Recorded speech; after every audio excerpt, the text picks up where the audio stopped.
3 minuto na makalipas ang alas 4 ng umaga. DZRH, magandang umaga Pilipinas! Sa DZRH Radio, DZRH TV at DZRH Online. Kasama si Kuya Angelo Palmones. Magandang umaga Pilipinas!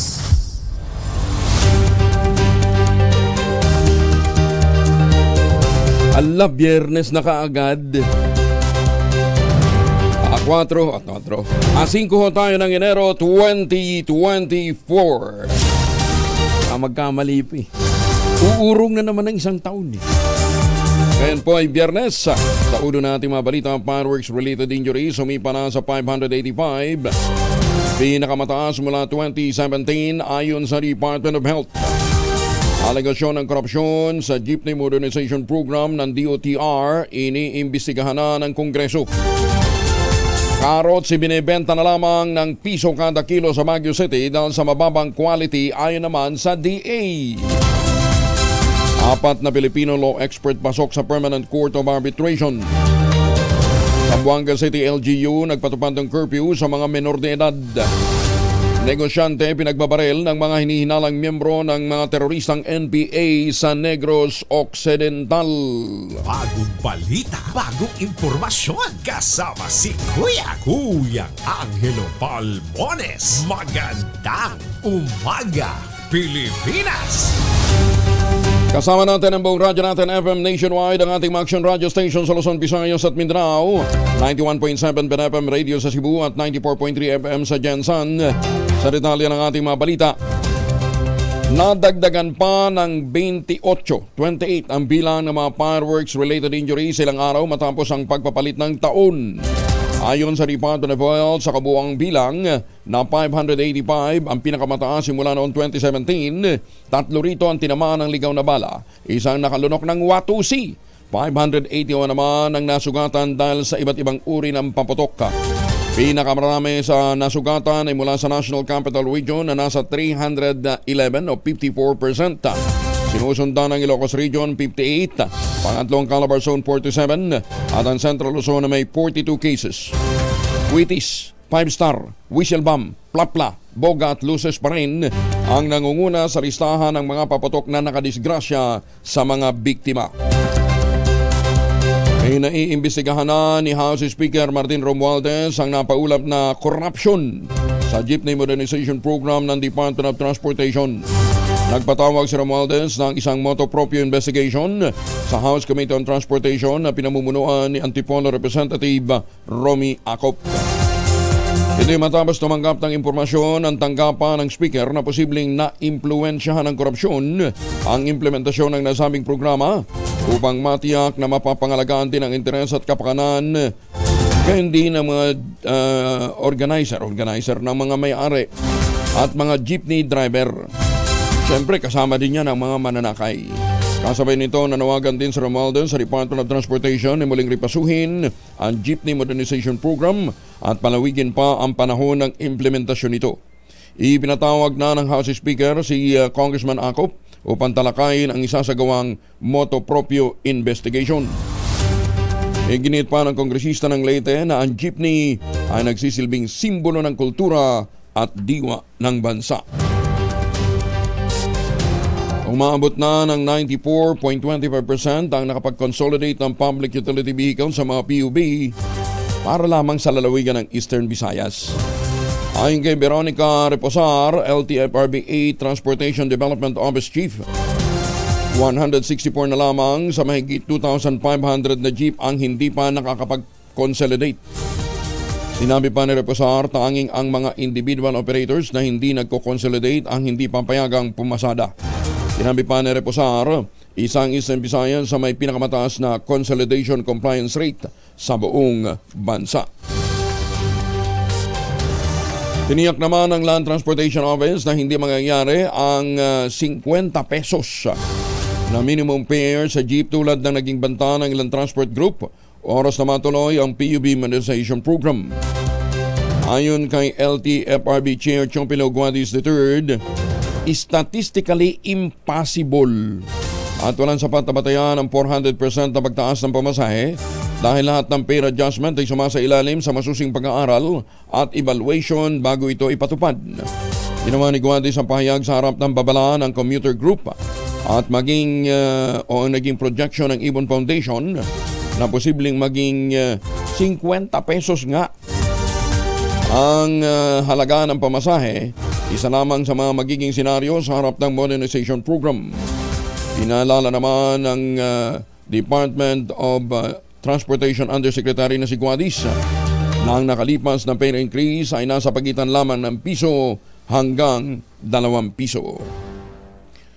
Nilinaw naman ng Department of Agriculture na ang ipinamigay na carrots sa Burnham Park sa Baguio City noong holiday season ay mababa ang kalidad. Sa panayam ng DCRH, sinabi ni Jonathan Llanes, Public Relations Officer ng Department of Agriculture CAR, ipinabigay na lamang ng libre ang mga karot dahil o para hindi mabulok at mapakinabangan pa ng iba. Sinabi ni Llanes na napilitan ang ibang magsasaka na ibenta ito ng bagsak presyo ng piso kada kilo. Katiwiran ni Llanes, walang buyer na nagkaka-interest na bilhin ng carrots dahil sa low quality ang mga ito.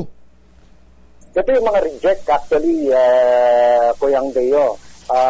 Yan po yung ipinamahagi noong December 28 actually ang namahagi dyan dito sa may Burnham Park is ang Baguio City Police Office sa pakipag-ugnayan or sa pamamagitan ng Police Regional Office Cordillera. Ito po ay pinamahagi sa ating mga mamamayan ng libre.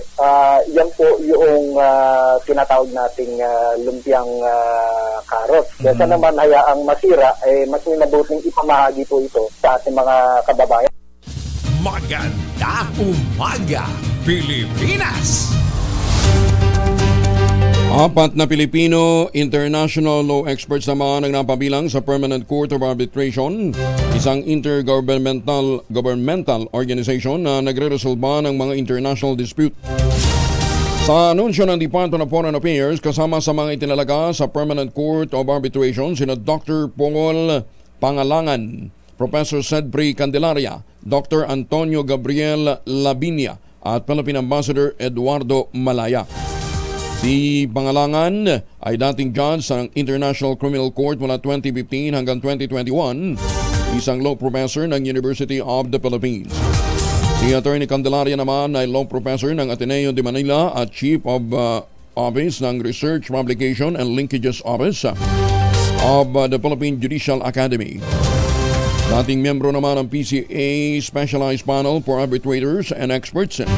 Si Dr. Lavinia mula 2016 hanggang 2022, kasalukuyang Associate Director ng Climate Policy and International Relations sa Manila Observatory. Si Malaya naman ay Philippine Ambassador to the Netherlands at Acting President ng PCA Administrative Council na ang termino ay matatapos na ngayong 2024. Nagpatupad ng curfew sa mga menor de edad ang Zamboanga City Local Government Unit. Patay sa Ordinance 636, hindi na papayagang lumabas sa mga may edad 18 pababa. Simula alas 10 ng gabi hanggang alas 4 ng madaling araw. Samantalang papayagan naman ang menor de edad na kasama ang kanilang mga magulang kapag may evening class o kaya kapag may emergency. Papatawan ng 500 piso hanggang 5,000 pisong multa. Papatawan pa ng community service ang mga magulang ng mga anak nalalabag sa nasabing ordinansa. Buenos dias, Zamboanga! Dead on the spot ang isang negosyante matapos pagbabarilin ng 15 hinihinalang miyembro ng teroristang New People's Army sa Negros Occidental.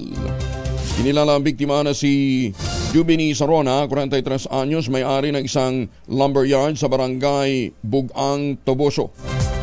Ayon kay Police Major June Ray Batadlan, Chief of Police ng Bayan ng Toboso, pinaulanan ng 15 hindi pa nakikilalang lalaki ang bahay ng biktima habang naghahapunan kasama ang kanyang tiyuhin. Agad na nasa si Sarona dahil sa siyam na tama ng bala sa katawan, pero nakaligtas naman ang kanyang tiyuhin. Na-recover ng mga otoridad sa pinangyarihan ng krimen ang 25 bala ng M16 rifle. Isa sa motibong tinitingnan ng otoridad ay insurgency dahil noong nakarang taon ay nakatanggap na ng pagbabanta ang biktima mula sa mga terorista. Base sa report, si Batadlan ay kilalang supporter sa mga programa ng pamahalaan, tumutulong din sa mga pulis at militar sa kampanya kontra terorismo. Samantala, sa showbiz, si Christopher De Leon isiniwalat ang sikreto ng mapayapang showbiz relationship. Detalye ng balita mula kay Morley Alinio. Good morning, Morley! Gising na ang showbiz! Rampa na Pilipinas! Good morning, Kuya Angel! Well, nagkaroon ako ng chance na makausap si Christopher De Leon! At ang isa sa mga pinagkwentuhan nga namin ay ang tungkol sa kanyang buhay may asawa. Kung mapapansin, sa lahat ng mga taga-showbiz ay bukod tanging si Christopher De Leon at ang asawa niya si Sandy Andolong ang hindi man lamang naiintrigang nag-away, nagtampuhan o anuman. Dahil ayon kay Christopher, kung ano man daw ang nagiging problema nila ni Sandy ay hindi na nila ito pinaabot pa kung kani-kanino, as long as na marami daw nakakaalam kung ano ang problema ng isang mag-asawa ay lalong gumugulo lang. Wala na raw mahihiling pa si Boyet sa kanyang misis. Wala na raw mahihiling pa itong si Boyet bilang ina ng kanyang mga anak. Almost perfect daw itong si Sandy Andolong at talaga namang ramdam niya ang pagmamahal ng isang asawa sa katauhan ng isang Sandy Andolong. Yan ang ating DZRH Showbiz Hottest News. Ito po ang inyong RH47, Morley Alinio. Tuloy-tuloy sa pagbabalita, tuloy-tuloy sa serbisyo. Sama-sama tayo, Pilipino! Bagong balita, bagong impormasyon. Kasama si Kuyang Angelo Palmones. Magandang umaga, Pilipinas! Thank you, Morley. Nabiyaya naman ang karagdagang pasilidad ang mga mag-aaral sa bayan ng Pura Tarlac matapos napasanayaan ang 2 palapag na classroom building. Pinondohan ito ng Philippine Amusement and Gaming Corporation of Bacoor. Ang naturang gusali ay nagkakalaga ng halos 18 milyong piso. Formal na binuksan sa Nilasin First Elementary School, isa sa mga paaralan sa bayan ng Pura na napinsala ng malakas na lindol, may 3 dekada nang nakakaraan. Labis naman ang pasasalamat na ipinabot ni Pura Mayor Freddy Domingo sa ipinagkaloob na tulong ng Bacoor para makapagpatayo sila ng isang 2-story school building na anya'y magsusulong ng magandang kinabukasan ng mga kabataan sa naturang bayan. Deklaradong special non-working day ang Pista ng Itim na Nazareno sa January 9 para lamang sa lungsod ng Maynila. Kasunod dito ng inilabas na Proclamation number 434, firmado ni Executive Secretary Lucas Bersamin, alinsunod sa naging utos ng Pangulong Ferdinand Bongbong Marcos Jr. Batay sa proklamasyon, pagkakataon ito upang makiisa, makipagdiwang ang mga taga-Maynila sa mahalagang okasyon ng Peace of Black Nazarene. Sa pagtaya naman ng Philippine National Police, posibleng umabot ng 2.5 milyon na mga deboto ang makikiisa sa translasyon ng Itim na Nazareno mula Quirino Grandstand patungong Quiapo Church. Magpapatupad ng liquor, gun at firecracker ban ang lungsod ng Maynila sa Pista ng Itim na Nazareno sa January 9. Inanunsyo ito ni Manila Mayor Hanny Lacuna Pangan habang hinihintay pa ang detalye ng executive order mula sa Malacanang. Una na ngang idineklara ng Pangulong Bongbong Marcos na special non-working day ang January 9 sa Maynila upang mabigyan ng pagkakataon ng mga residente na makiisa sa kapistahan ng Itim na Nazareno. Idinagdag pa ni Lacuna, malaking tulong ang proklamasyon ng special non-working day upang mapaluwag ang daloy ng trapiko sa syudad sa kasagsagan ng translasyon. Maglalabas din ang City Government ng listahan ng mga alternatibong daan na isasara dahil sa translasyon at magbibigay naman ng mga alternatibong ruta. Mas matibay, mas makapal at gawa sa fiberglass ang glass box ng Itim na Nazareno para sa translasyon. Sinabi ni Colonel Arnold Tomas Imay, Direktor ng Manila Police District, hindi basta madudurog ang glass box at kahit ito ay masira, hindi naman kaagad-agad na makakasugat. Ayon kay Ibay, yari naman sa bakal ang paglalagyan ng glass box at ang disenyo nito ay hango sa naunang andas. Yun po, una-una, ang gulong po nito ay parang yung gulong po ng mga forklift, It's a solid po ito. Solid, no? Gulong Solid na goma. ng mga forklift. Opo. Ibig sabihin, Tapos, bakal na binalutan ng goma. Yun po ang disenyo, purong goma, and at the same time po, yung pinakapagbabago rito ay yung binabanggit po natin nasa plastic enclosure na po, no? Nakakulong na po, nakapaloob na po sa isang isang transparent plastic na casing ang Nazareno. Kaya pinagbabawal nga po ang pagpunas, o paglapit sa Nazareno. Maliban po doon sa likod, kung saan meron pong nakausli na yung kanyang cruise, doon na lang po tayo pwedeng magpahid ng ating mga panyo. Sinabi pa ni Ibay na ang mga ihos ang magbabantay sa paligid ng karosa. Ang mga pulis naman ay magsisilbing bumper sa security perimeter. Basehan nyo ito sa naging arrangement sa security measures para sa translasyon. All set na ang pamunuan ng Minor Basilica at National Shrine of Black Nazarene sa pagdiriwang naman ng pista at translasyon ng itim na Nazareno sa Maynila ngayong taon. Ayon kay Manila Mayor Hanny Lacuna Pangan, August pa lamang ng 2023, sinimula na ang paghahanda para sa translasyon. Mag-uumpisa ang selebrasyon ng pista ng itim na Nazareno sa pahalik na gaganapin sa Carino Grandstand bukas, araw ng Sabado, hanggang sa mismong translasyon sa January 9, Martes. Pamalengke muna tayo. Nasa May Paho Public Market ngayon si Noche Kaka sa Aris 27. Noche, good morning. Mayong buntag, Kuya Angel, narito na ang presyo ng ilang pangunahing bilihin dito sa May Paho Market sa Caloocan. Special rice, Kuya Angel, yung local 64 pesos ang kilo, habang ang premium rice 54 pesos. Punta naman natin yung bangus sa 200 ang kilo, yung tilapia 140 at ang galunggong imported 220 ang kilo. Beef rump na Kuyang Angel 440 ang kilo, yung beef brisket 420, habang ang kasim 330 ang kilo. Isama na rin natin yung yempo 360 ang kilo, habang ang whole chicken 190. Itlog bawat isa, Kuyang Angel, ganun pa rin ang presyo, 8 pesos and 50 centavos ang bawat isa. Ang palaya 100, ang sitaw tumaas 110 ang kilo, yung pechay native 60, talabasa 60, ang talong ganun pa rin ang presyo 100, habang ang kamatis tumaas konti, nasa 80 pesos ang kilo.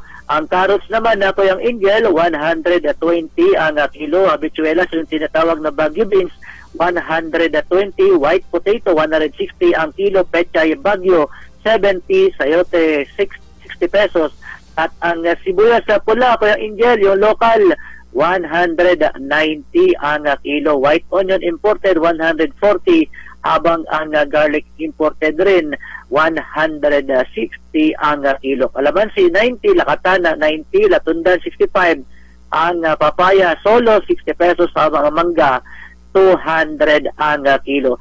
Sa mga magkakape naman ngayong umaga, gamit ang puting asukal, yung sugar white 90 pesos ang kilo, sugar was 80, at ang sugar brown 78 pesos. Ngayong Friday morning naman, kung kayo ay magsasangag, gamit ang palm oil 1 liter 80 pesos, at ang coconut oil na 350 ml 35, coconut oil naman na 1 liter 80 pesos. Ayan ang presyo ngayong Friday morning dito sa May Paho Market sa lungsod ng Caloocan.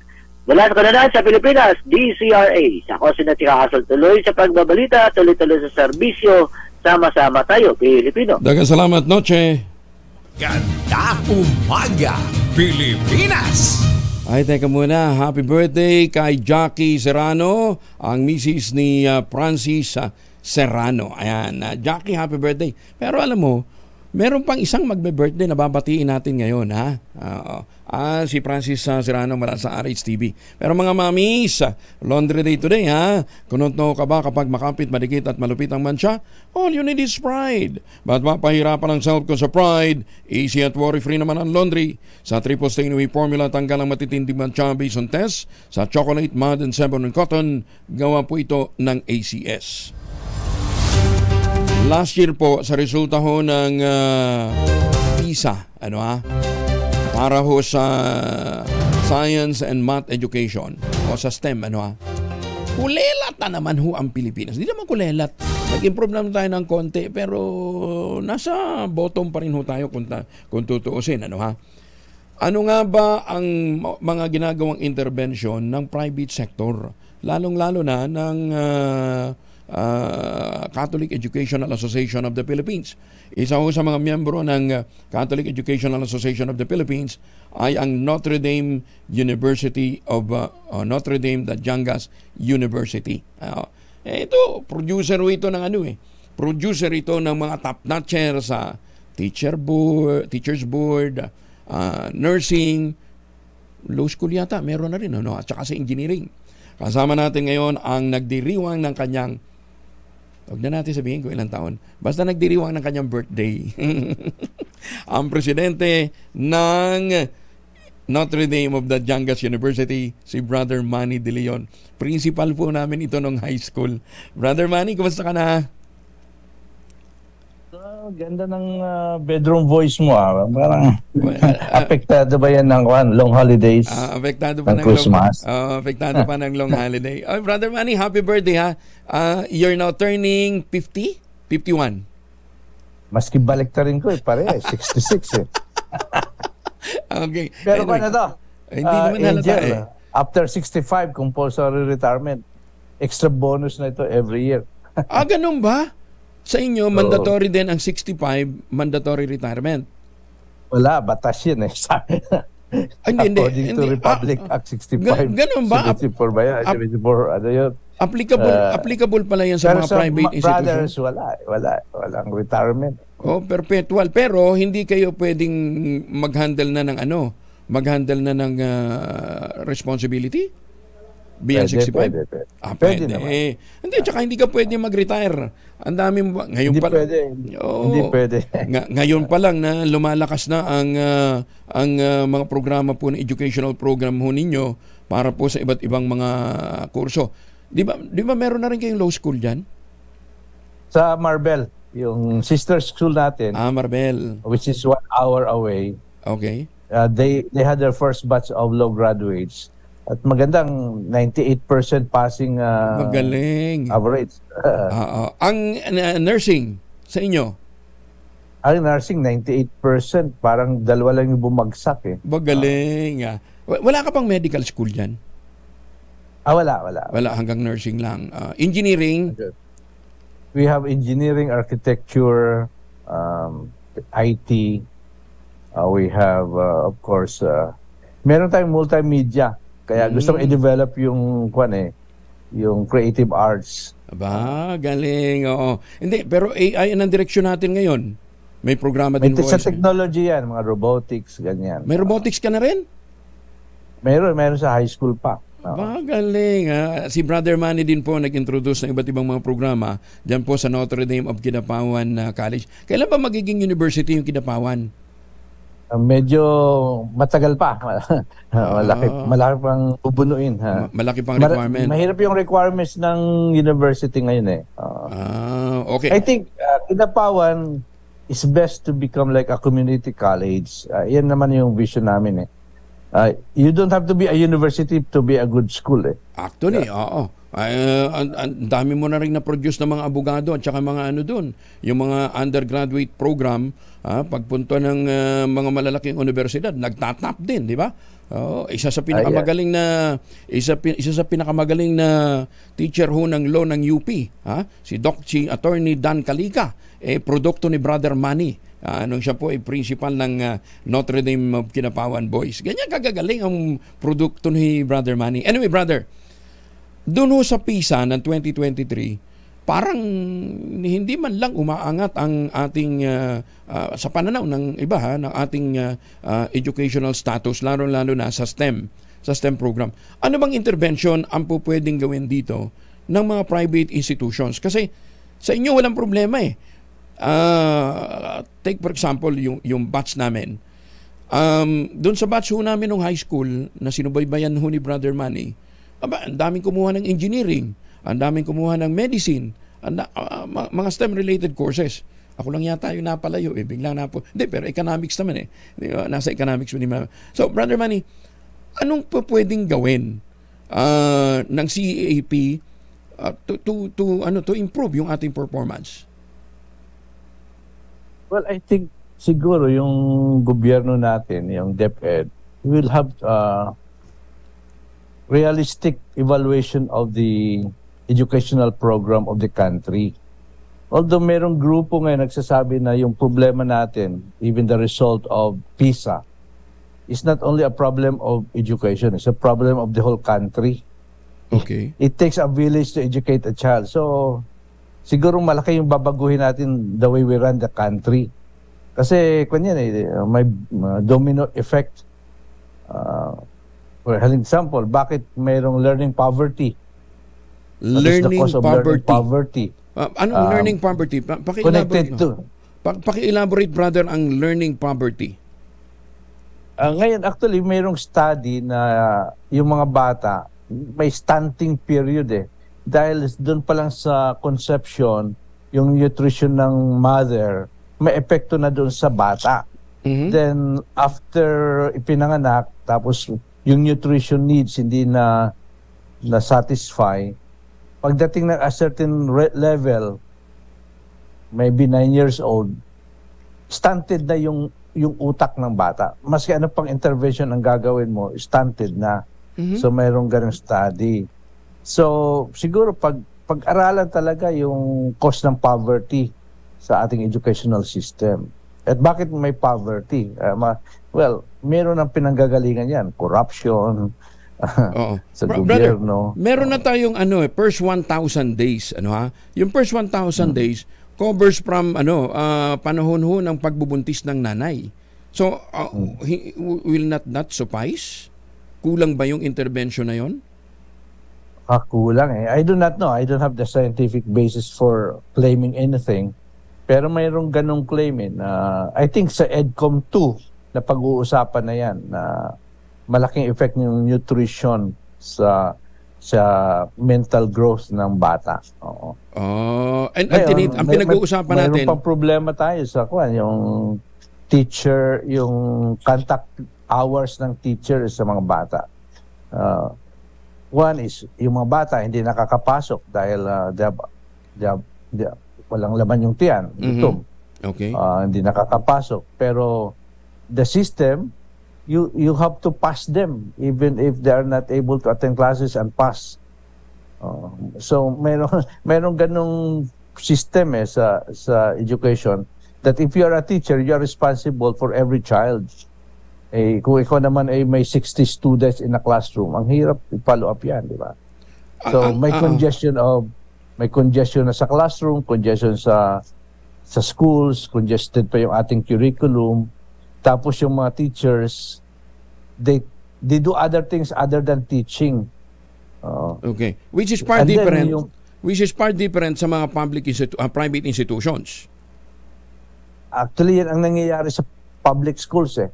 And 90% of our basic education children are in public school. Kaya 10% lang yung na-address ng private schools in the basic education. So, if we want to help this country, we need to improve the public education talaga. And allow the private school to run the schools the way they should run it. No? Nung panahon namin, Brother Manny, kami ho ay nag-aaral sa isang private educational institution na pinatatakbo nga po ng mga Maris Brothers. Pero actually, ang pumupondo ho sa amin, gobyerno. Di ba? Mga scholar kami ng government at the time, Brother Manny. Actually, very lucky lang yung Kidapawan at that time because one of the brothers, naging kaibigan niya si Maria Clara Lobregat. Ayun ba And yun? then siya yung COCOFED head, no? So nakakuha ng COCOFED scholarship through Mrs. Lobregat. Kaya kayo nagkaroon ng COCOFED scholars, di ba? Akala ko nationwide yun. Hindi pala. Hindi. Okay. So limited lang pala yun. Limited lang yun. Kasi nagkaroon ng agri-prep program yung Notre Dame of Kinapawan, no? Boys Department, at parang naingganyo ni Brother Bernard, si Mrs. Lobregat, na punduhan yung programang yun through the COCOFED funds. Okay. Meron na tayong COCO levy fund ngayon. Hindi nga nila alam kung paano gagamitin ng maayos yun eh. Pwede bang gawing model yung nasimulang programa na yun, Brother Manny? Well, napakaganda yung programa yun. Kaya lang, siyempre, di natin alam how the one managing the fund is giving priority. Dapat ba yun sa mga farmers or sa development ng cocoa industry? We do not know. I don't know how. Even I think may legal battle pa nga yan eh, kung sino may-ari ng fund na yan. Okay. Anyway, ibang usapan na yun. So, balikan ho natin ngayon ang CAP, ang Catholic Educational Association of the Philippines. Meron kayong mga rekomendasyon as to how we can improve our performance, hindi ho lang siguro sa PISA, but overall, lalong-lalo na doon sa sinasabi ho ninyong educational poverty. Learning poverty. Learning Actually, poverty. sa EDCOM 2, which is being discussed now in Congress, yung more than 100 years na yung the same recommendation from Monroe Survey pa in 1925. The same, paulit-ulit yung recommendation. So, babalikan mo, anong nangyari sa mga recommendations? Wala. So, paulit-ulit.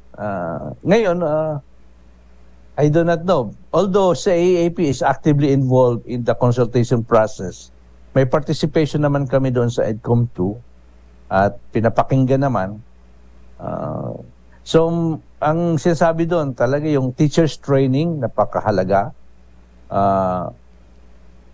Pabago-bago yung curriculum. Bagong secretary, bagong curriculum. Ngayon, mayroon namang matatag curriculum. I don't know whether it will do good or not. Kasi, brother, tingnan mo ha, ang Thailand, ang ganda ng improvement ng Thailand in terms of educational program nila, basic education. Singapore, nangunguna, walang question doon. Japan, puro kapitbahay natin to eh.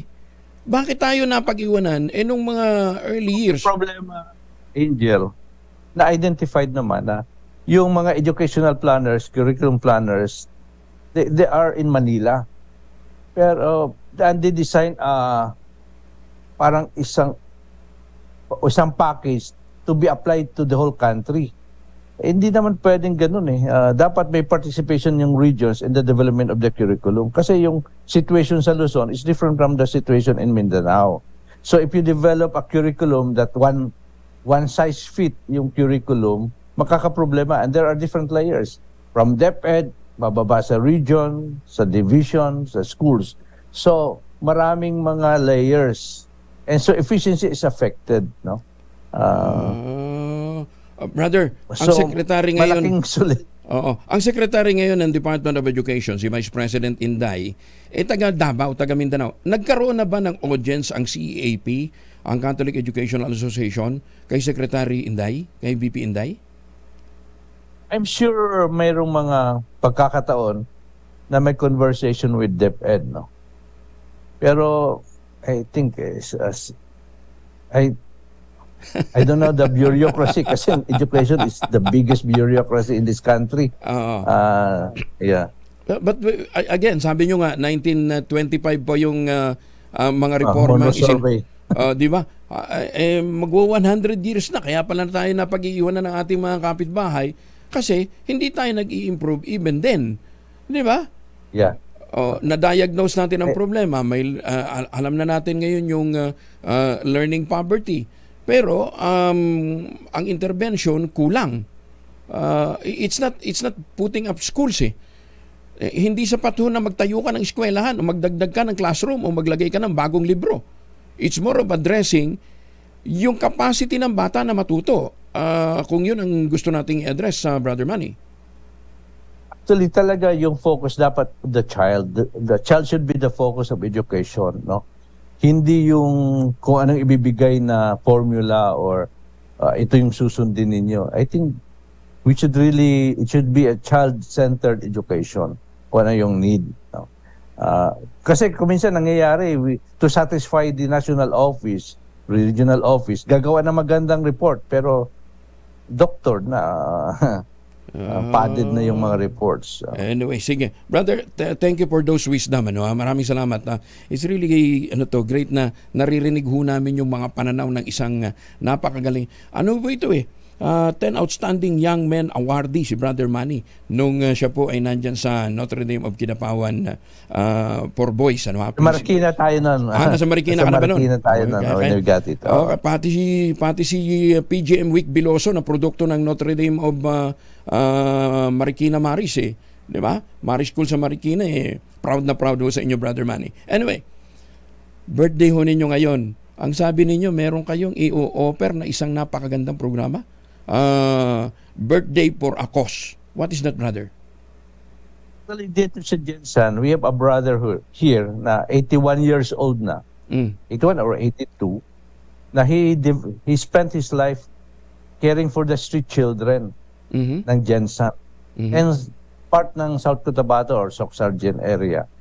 Ngayon, some of them are yung mga CICL, Children in Conflict with the Law, na bawal naman ilagay mga minors with the hardened criminal. So, kami yung nag-aalaga doon sa mga batang yun. Wow. No? So, siyempre, kulang sa funds.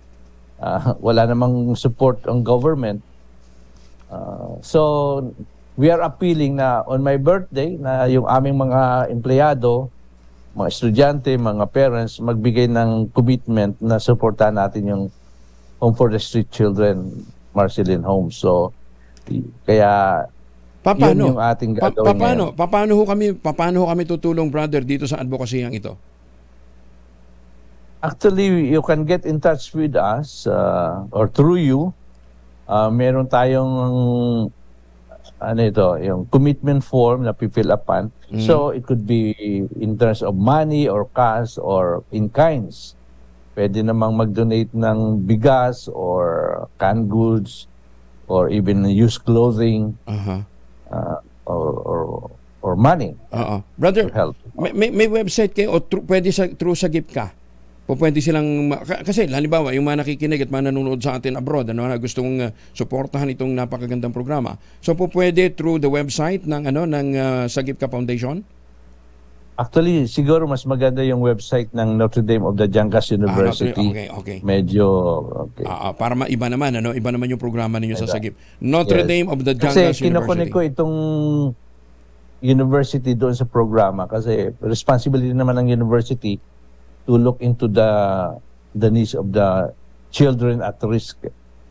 Ayan. Okay. So, para doon sa mga gustong tumulong dito sa programang ito nila ng Notre Dame of the Jangas University, dumiretso na lang kayo doon. Access nyo na lang yung Facebook page o website o kaya email address ho ng... May email address ka, Brother Manny? Na pwedeng ibigay? Meron. Manolo_LEOV okay. At yahoo.com. Okay. O dili kaya, puntahan ninyo yung website po ng Notre Dame of the Jangas University. Hanapin po ninyo yung mga link patungo kay Brother Manny. Brother Manny, thank you and good morning. Happy birthday. Angel, thank you for this opportunity to be heard about the educational system. Ay, malaking dapat ayusin. But we can only do so much. Sana ho nakikinig ang mga policy makers natin, nakikinig ang Malacanang, alam ko nakamonitor sila, Sana pakinggan ho ninyo yung mga wisdom na nanggagaling ho sa mga senior 66-year-old educator na katulad po ni Brother Manny De Leon. I don't mean any offense, brother, ang sinasabi ko ho sa inyo, age is wisdom. Diba? Kaya habang yung karanasan ho ni Brother Manny on how to improve the educational system will really help kung gusto ho nating mag-improve. Brother Manny, again, happy birthday. Thank you. Thank you, Angel. Good luck. Maraming Bless. salamat. Binabati ka rin ng St. John. Ayan, ng mga St. John at dekada 80 ng Notre Dame of Kidapawan College. Maganda umaga, Pilipinas. Alas 4:42. Lunes, magandang umaga, Pilipinas. 44 makalipas sa alas 4 ay mga misis. Amoy araw ba si Monso pag-uwi galing ng eskwela? Abay dahil yan sa germs sa katawan nila para labanan ang amoy araw at amoy pawis. Gumamit ang Shield Bath Soap regularly. Unbeatable ang Shield sa paglaban sa germs versus another brand. May shea butter, pampalambot ang kutis sa presyong abot kaya. $12.50 SRP. Kaya mga misis ay challenge show, subukan ng Shield Bath Soap. Galit sa sakit, may malasakit, sulit na sulit. Sabi ng isang nag-text sa akin kanina, uy, kulot na naman ang boses mo. Kulot nga, pero alive. Ay, kaya ba naman? Kaya kulot yung boses na yan. Ano ha? Basta kayo'y naka-ultabayo, ayos lang yan. Kasi sapat ang tulog, sapat ang magandang gising. Magandang tulog, magandang gising. Ayan. Kaya para ho sa mga medyo kinakailangan ho ng food supplement para ho sa pagtugon sa puyat, stress at iba pang resulta o dahilan ng sleep deficiency, mag-ultabayo. Kaya nga po may mga sakit na halimbawa sakit sa puso, hypertension, diabetes, stroke, obesity, poor sexual performance at depression dahil po sa kakulangan ng tulog. Kaya kinakailangan ho natin ng kaagapay. Kaya nandyan ho yung kauna-unahang postbiotic food supplement ng Pilipinas, ang Ultabayo. Ito po ay rehistrado sa Food and Drug Administration at rekomendado ng mga doktor. Available po ito sa Mercury Drug Stores. Pero dyan sa Zamboanga, available po ito sa John's Pharmacy. Sa San Pedro, Laguna naman sa Pasmed Pharmacy. Sa mga nakatutok sa atin dyan sa Davao at sa Cotabato, available naman sa Amesco Drug. Pero kung may mga tanong pa ho kayo kung paano mag-i-improve, paano kayo matutulungan ng Ultabayo, pwede kayong mag-text sa 0917-110-6580. May mga nakastambay na medical expert. Maganda umaga, Pilipinas. Fireworks-related incident sa Bicol, pumalo na ng 46. Ang detalye na balita mula kay Riboton Jr. mula sa radyo natin, Birak. Diyos marahay nga agaray.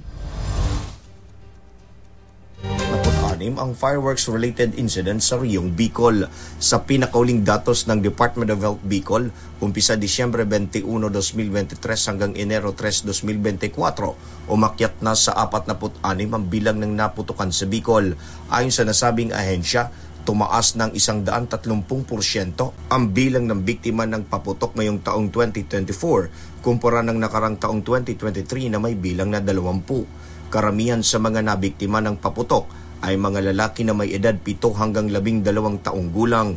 Kwitis ang nangunguna sa may pinakamapanganib at mapaminsalang uri ng paputok, sinundan ng boga o improvised cannon, 5-star at lucis.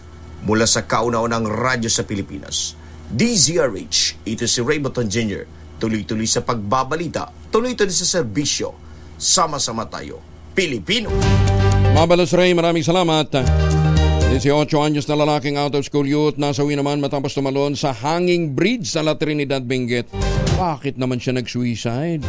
Suicide ba ito? Alamin natin mula kay Romy Gonzalez sa RH 41. Naimbag na bigat ka na kayo amen sa ating mga kababayan dyan po sa Norte, Romy. Trahedya at labis na yung nagpisang sumalubong sa bagong taon ang pamilya ng isang 18 anyos na out-of-school youth na nasawi matapos tumalon sa isang hanging bridge sa Lubuk, Balili, La Trinidad, Benguet noong Enero 1 ng gabi. Ang biktima na hindi pinangalanan ng La Trinidad Municipal Police Station ay tubo sa Mangkayan, Benguet. Batay sa report ng pulisya, ang biktima ay tumalo naman sa Balili River mula sa Lubuk Hanging Bridge ayon ito sa salaysay ng isang Remedios Kias de la Cruz. Bago anya mangyari ang insidente, ay dinaanan nito ang biktima na may kinakausap sa cellphone. Subalit pagkalipas na ilang sandali ay narinig niya na merong tumalon sa Balili River at nang kanila itong verifikain ay nakita nila ang biktima sa ilog. Kagad na nagresponde ang mga personnel ng Bureau of Fire Protection at PNP matapos may report sa kanilang himpilan ng insidente. Isinugod ang biktima sa Benguet General Hospital, subalit binawi ng buhay habang ginagamot dahil sa malulubang sugat na tinamo nito sa katawan. Hindi na lumagda sa waiver ang mga magulang at kamag-anak ng biktima na isa ilalim sa autopsy ang bangka ng anak nila dahil kumbinsido sila na wala namang foul play ang nangyaring insidente. Mula sa kauna-unan sa Pilipinas, DZRH, ito si Romy Gonzales, tuloy-tuloy sa pagbabalita, tuloy-tuloy sa serbisyo, sama-sama tayo Pilipino. Magandang umaga, Pilipinas! Maraming salamat, Romy. Justy Aguina. Pinatututukan ni Senator Amy Marcos sa pamahalaan ang pagtulong sa mga magsasaka at mga mangingisdang Pilipino ngayon 2024 upang mabawasan ang problema sa presyo ng bigas at iba pang mga produktong agrikultural. Ayon kay Senator Amy, nagpapasalamat siya sa Diyos dahil nakaraos tayo sa maayos sa 2023. Bagamat naging mahirap ito sa maraming pamilyang Pilipino dahil sa mataas na presyo ng mga bilihin. Nais din ni Senator Amy na matutukan ng Marcos administration ang isyu ng smuggling sa produktong petrolyo at iba pang halaga ng gasolina sa pamamagitan ng pagbabawas ng buwis kahit na ini-import para ito sa mga maliliit na mga driver at mga mamimili. Nananawagan din ng senador na huwag hayaang lumawak pa ang bangungot ng sunod-sunod na gyera sa iba't ibang bansa tulad ng Ukraine, sa Israel, o yung Israel-Gaza, Ethiopia, Sudan at iba pa. Isa naman si Senator Amy sa nakapasok sa top 12 sa latest survey ng Octa Research Group na isinagawa noong December 10 hanggang December 14. Ako naman po ang mga lakad natin, magbaon din ng proteksyon ng pamilya laban po sa mikrobyo. Dalawang formulation ng family alcohol na pwede nating pagpilian. Yung family 70% isopropyl alcohol, especially prepared for clinics, hospital, pharmacies, laboratories. Pero okay na okay po yan sa mga households. Very effective sa disinfection at sterilization. Ganyan ang bagsik ng family 70% isopropyl alcohol. Maghapon man natin gamitin, no problem. Hindi po manunuyo yung mga kamay dahil meron po yung moisturizer. Yun namang mabangong family rubbing compound improved alcohol. Aba, yan ho yung mabangong isopropyl alcohol na ginagamit ng mga masahista, mga barbero, mga doktor, mga nurse, mga kumadrona for sponge bathing and other cleansing purposes. Family rubbing alcohol parang DZRH subok na sa mahabang panahon. Mabibili sa namang butik at convenience stores nationwide. Family rubbing alcohol hindi lang pampamilya, pang sports pa. Magandang umaga, Pilipinas! Pagsusuot naman ng face mask sa Bataan, hinikayat ng lokal na pamahalaan. Detalye mula kay Danny Kumilang. Danny, good morning. Bagamat nananatiling nasa low risk ang sitwasyon ng COVID-19 sa lalawigan ng Bataan, hinihikayat na muling magsuot ng face mask ang mga taga-Bataan upang mabigyan ng proteksyon ang bawat isa sa posibleng pagkahawa-hawa. Ito ay bunsod na rin ng patuloy na pagdami ng kaso ng COVID-19 sa bansa na maaring naging resulta ito ng mga pagtitipon nitong nagdaang Kapaskuhan at pagpasok na rin ng bagong taon. Iniutos na sundin muli ang minimum health protocol katulad ng pagsusot ng face mask na may maayos na lapat sa mukha sa mga matataong lugar at mga health facilities. Sundin din ang paghugas ng kamay at pag-iwas sa mga lugar na matatao at walang sapat na ventilasyon. Ang mga ito ay inirekomenda lalo na sa mga matatanda, immunocompromised, symptomatic na may comorbidities at mga buntis. Ayon pa sa pinakahuling datos na inilabas ng Provincial Health Office sa Bataan noong ika-29 ng Disyembre, mayroong kabuang 57 aktibong kaso ng COVID-19 sa lalawigan ng Bataan kung saan 18 ang symptomatic, 37 ay mild cases at ang 2 ay moderate cases. Pinapayuhan pa rin na patuloy na mag-iingat ang lahat. Mula sa kauna-unahan sa Pilipinas, DZRH, ito si Danny Kumilang. Tuloy-tuloy sa pagbabalita, tuloy-tuloy sa serbisyo, sama-sama tayo, Pilipino! Maraming salamat, Romy. Kaya pahabak kayungan sa ating masukay dyan po naman sa Pampanga. Magtatayo ang Philippine National Police ng 127 na bagong police station sa buong bansa kung saan ito ay pinupondohan ng 1.44 billion pesos. Ayon kay PNP Chief General Benjamin Acorda Jr., lain ng proyekto na ayusin ang administratibong aspeto ng police force. Alam po ninyo, sa ilalim po ng pamumuno ni General Acorda, yung mga problematic natin ng mga kampo, na binabawi na ng mga donor, na-settle. Congratulations, General Acorda. Sinabi naman ni Colonel Gene Pardo, tagapagsalita ng PNP, ang 1.44 billion pesos ay manggagaling sa 2024 General Appropriations Act kung saan naipamahagi na ito sa 13 regional offices. Bukod sa mga police station, bibili rin ang PNP ng kaligdagang body-worn camera para sa mga officer na nakatalaga sa anti-narcotics operation at iba pang law enforcement operation. Sa kasalukuyan, meron ng 2,756 body camera ang pambansang pulisya. Pero mababa ito sa ideal number na 45,000 camera. Ganun pala karaming kinakailangan. Binigyan din pa ni General Acorda na ang PNP ay merong 232,000 personnel. Plano rin anya ng PNP na palakasin pa ang cyber response capability sa pamamagitan ng pagbili ng mas marami pang information and communication technology equipment. Street level individual arestado naman sa Bembas operation ng PNP. Yan po ito sa Lingayen, Pangasinan. Detalye ng balita mula kay Freddy Pajardo, RH38. Masantos siya kabasani, Chika Amin sa ating mga kababayan sa Pangasinan. Freddy.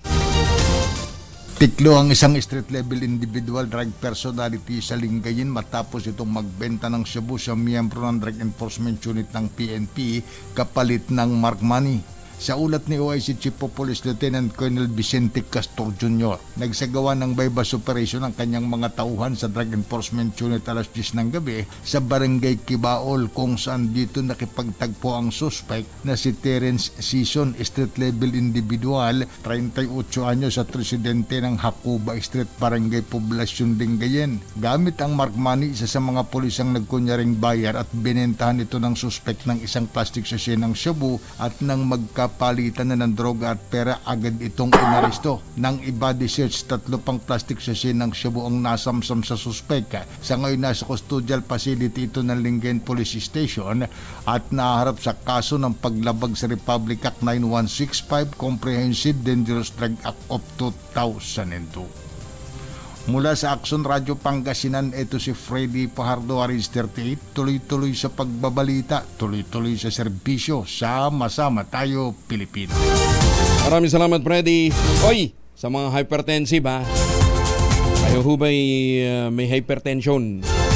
Ang tabianan ho ninyo mamaya, may makakausap tayong magaling na magandang doktor. Nananawagan naman si Senator Bongo para sa pagpapalakas sa mga programa at serbisyong inaalok ng gobyerno sa mga dating rebelde na nagbabalik loob sa mainstream society at muling namumuhay na mapayapa kasama ng kanilang pamilya. Ayon kay Senator Go, hangad niya na palakasin pa ang programa ng NTF-ELCAC para sa mga rebel returnee dahil masakit makita ng mga Pilipino ay nagpapatayan dahil lamang sa magkakaibang paniniwala. Ginawa ng senador ang pahayag kasunod ng bakbakan sa Bukidnon kung saan 9 na miyembro ng NPA ang napatay, kabilang na ang 3 babae. Ang inkwentro sa Malaybalay ay naganap ilang oras makaraang magdeklara ng unilateral ceasefire ang rebeldeng komunista noong araw ng Pasko.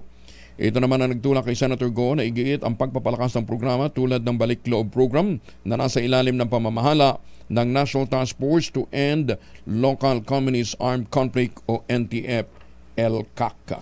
Magandang umaga, Pilipinas! Alam mo ninyo, isa sa mga magagandang programa na pwedeng itaguyod, kamukha ginawa ni Governor Helen Tan dyan sa lalawigan ng Quezon.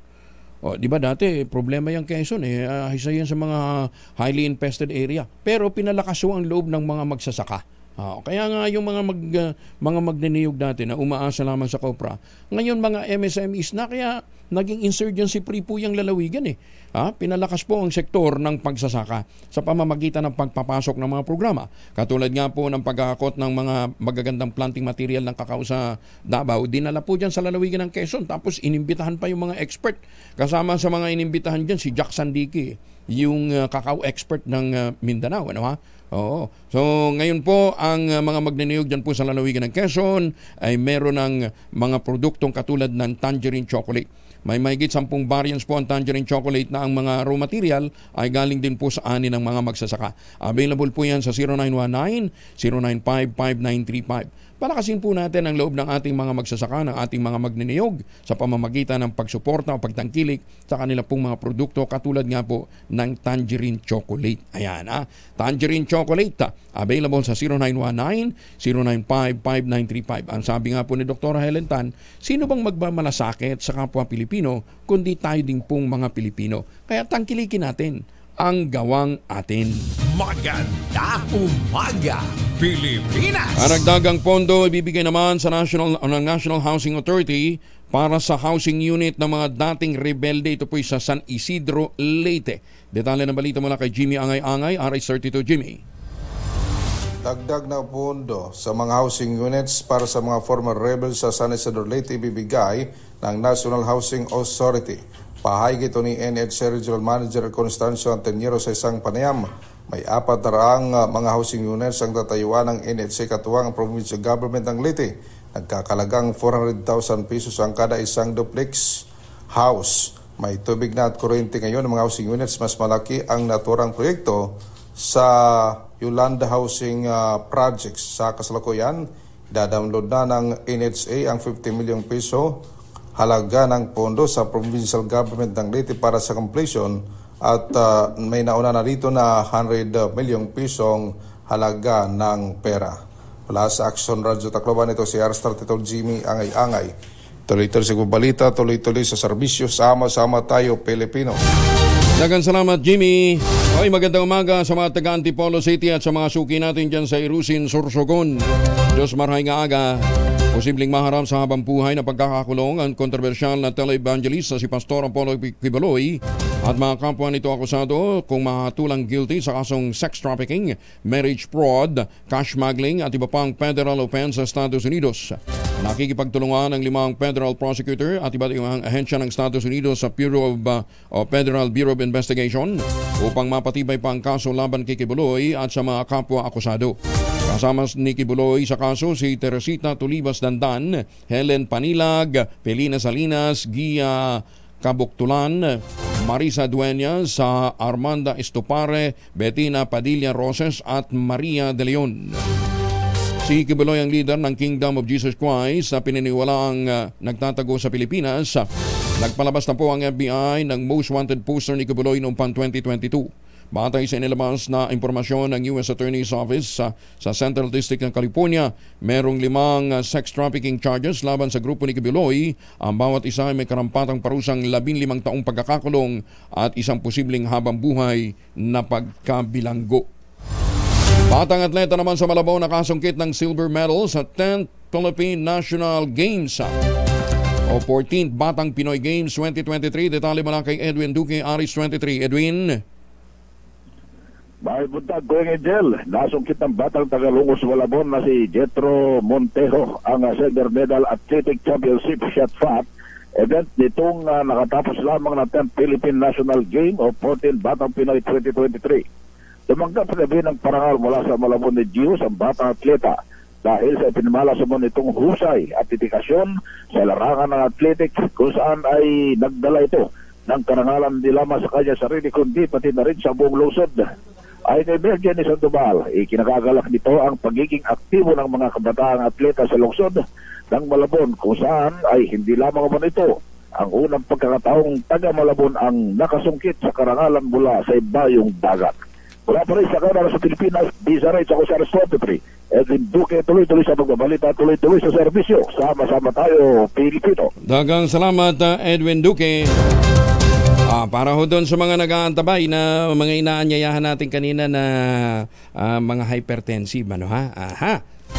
Kasama na natin ngayon ang isa pong napakagandang expert na naman. Pero bago yan ha, bago ho natin dakuan si Dr. Mabel Carion, meron ho tayong paanyaya din po galing naman sa Westchester Realty. Alam ba ninyo na ang Westchester Realty ang nag-aalok ng pinakamurang ready for occupancy units? May easiest term, 5% lamang po ang down payment, pwede pang gives. Pwedeng hulugan yung 5% na interest rate na down payment. At eto pa, Hindi ho sila magpapatupad ng price increase hanggang January 15. Kaya wag ho nating sayangin yung ating pong mga naipong Christmas bonus, at saka mga Christmas gifts. Ihulog na ho natin dito 20,000 pesos only in down payment. Ayan So ano pang iniintay po ninyo? Makipag-ugnayan po kaagad sa Westchester Realty para pupuntahan yung kanilang proyekto sa Severo Mabalacat, Severo Bacolor at saka yung Samira. Ayan Eto pa. Pagka ngayon ho kayo bumili, may 342. Either Thailand, Taiwan, Japan, Hong Kong o Singapore. Gagawin nyo lamang kailangan yung patamaan yung dart Ano pang iniintay ho ninyo? Saan kayo nakakita? Mura na nga yung pabahay, may chance pa kayong mag-honeymoon o magbakasyon for 2 sa iba't ibang Asian destination sa pamamagitan lamang ng isang dart. Ayan Pinakamurang RFU, Ready for Occupancy Unit sa buong housing system. May easiest term, 5% lamang ang down payment at pwede pang gives plus a chance to win at trip for 2 sa isang Asian destination. Habol na kasi hanggang January 15 lamang yung pong grace period bago sila magpatupad ng price increase. Kaya lang, eto hong catch, 500 na lamang ho yung natitirang unit. Kaya habol na! Maganda umaga, Pilipinas! Pagka wala kang bahay, madalas mainit ulo mo, hypertensive ka. Di ba? Mataas ang presyon mo. Ayan. Pababain ho natin ngayon. Makakasama ho natin ang isang magandang doktora mula po sa TXIS Health Ventures, si Dr. Mabel Carion. Doc, magandang umaga po sa inyo. Happy New Year. How are you today? Happy New Year, Kong Angelo. Ay, kita mo naman sino. Iba talaga pagka naka-ultamayo, no ha? sabi ko nga ako, di ba? Pinuyat ako ng ubo, ha? Pero, kasi sabi ng doktor ko na kinausap, sabi niya, huwag ka na muna mag-antibiotic. Bakit? Nag-uultabayo ka. Ibuboost na rin naman ang immune system mo. Ay, okay lang. Okay. Tama po, Sir Angelo. Kesa, di ba, sirain ng antibiotic yung kidney mo. Look for other options. Okay. So anyway, hindi ho yan ang pag-uusapan natin. Ang pag-uusapan po natin ay hypertensive. Bakit pa nagiging hypertensive ang tao? Doc Mabel? Yes. Actually, ang dahilan ng alta presyon, syempre, tumataas yung pressure, ibig sabihin, yung dinadaluyan ng yung circulation natin. Ang pressure kasi nanggagaling yung sa pagpump ng heart, yung sa circulation, arterial pressure, at saka yung heart rate.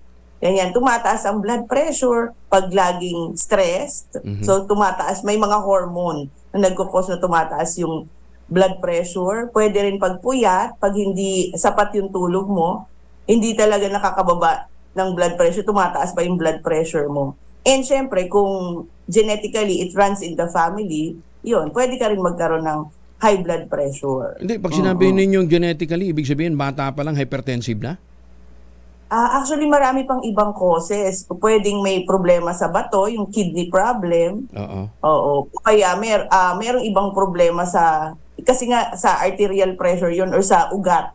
Kaya tumataas yung blood pressure. Sa ugat siya. Pero Doc, halimbawa, marami tayong narinig dito mga nagdaang taon, last year, sporty naman, naglalaro ng iba't ibang sporting event, basketball, mahilig mag-golf. Pagkatapos maglaro, saka nadali ng hypertension. Why is that?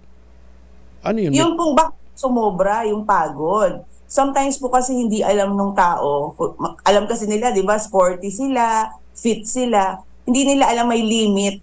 Sometimes nga po yung iba bago sumabak, di ba, yung mga athlete, talagang merong medical clearance. Kasi hindi natin malalaman na may limit yung blood pressure, yung kaya lang ng puso na heart rate, di ba, yung parang nagpapalpitate na pala. So kasabay niyan lahat yun. So may limit din naman yung katawan ng bawat isang tao. So iba-iba rin. Hindi porket sporty ka, kaya na agad ng katawan mo. Hindi mo pa naman na-test yung limit mo.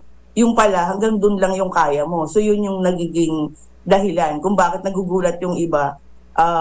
Bigla na lang may nangyayari sa kanila. Hindi pala sila nagpapacheck talaga. Doc, sabi ninyo pwedeng namamana, genetically predisposed ang isang tao. At what age mo malalaman na hypertensive ka? Kasi sa pamantayan, syempre pag nag-monitor ka, nag-BBP ka lagi, ang normal is less than 120/80. Pag ikaw nag-start na nagwa 130/90, nagsisimula nang tumaas yan. So parang kailangan mo na mag-monitor palagi. Kunyari, sa bahay, monitor ka na. Pag umabot na yan ng more than 130/90, nagwa 140 na, ganyan 150, kailangan mo na magsimula ng gamot.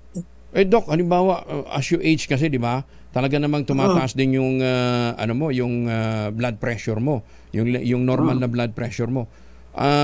Halimbawa, tayo, kayo, bata pa kayo Kami halimbawa nasa mga 49. Ayan, ano dapat ang age bracket ho namin? Ang pa rin natin is less than 130/90. So, ngayon kasi yung guidelines po, talagang ang normal blood pressure is less than 120/80 pa din. So sa mga elderly, saka lang nag-iiba, pag mga 60 years old pataas, yun na yung parang medyo tinataas ng konti, 140/90, 150/90. So yun yung sinasabing stage 2 hypertension na. Yun. So may stages bale normal blood pressure is less than 120/80, which is expected sa hindi talaga high blood. And then yun nga pong sabi ko, pag 130/90, medyo tumataas na, monitor na.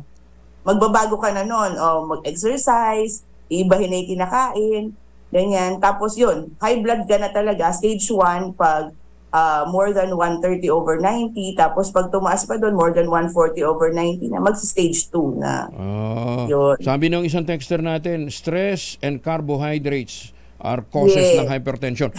Nabanggit nyo na yung stress kanina. Ang carbohydrates, bakit?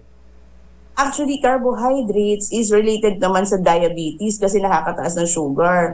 Ang nakakataas po ng blood pressure is high sodium. Ibig sabihin, mataas yung asin, yun po, yung sodium. Kasi pag nagre-retain ng sodium yung katawan, dun tumataas yung blood pressure. Paano nakakatulong ngayon ang magandang tulog?